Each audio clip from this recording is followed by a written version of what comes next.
امام ابو حنیفہ رحمۃ اللہ علیہ کو 5 لاکھ احادیث یاد تھیں۔ ایک دن انہوں نے اپنے بیٹے حماد کو نصیحت کرتے ہوئے فرمایا کہ بیٹے، میں آپ کو 5 لاکھ احادیث کا نچوڑ صرف 5 احادیث میں بیان کر رہا ہوں۔ پہلی، نبی کریم صلی اللہ علیہ وسلم نے فرمایا، اعمال کا دار و مدار نیتوں پر ہے، اور انسان کے لیے وہی ہے جس کی اس نے نیت کی ہو۔ دوسری، نبی کریم صلی اللہ علیہ وسلم نے فرمایا، انسان کے لیے اسلام کی خوبی یہ ہے کہ لا یعنی فضول چیزوں کو ترک کر دے۔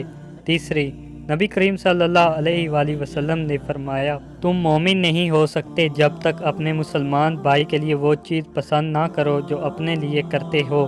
چوتھی، نبی کریم صلی اللہ علیہ وسلم نے فرمایا، حلال بھی ظاہر ہے اور حرام بھی، اور دونوں کے درمیان شبہ کی چیز ہے جن کو بہت سے لوگ نہیں جانتے۔ سو جو شخص شبہات سے بچا اس نے دین محفوظ کر لیا، اور جو شخص شبہات میں پڑ گیا وہ حرام میں پڑ جائے گا۔ جیسا کہ چرواہا اپنا ریوڑ کسی کھیت کی باڑ کے پاس لے جائے گا تو عنقریب ایسا ہوگا کہ اس کا ریوڑ کھیت میں بھی چرنے لگے گا۔ بلا شبہ ہر بادشاہ نے باڑ لگا دی ہے، اور اللہ کی باڑ حرام کردہ اشیاء ہیں۔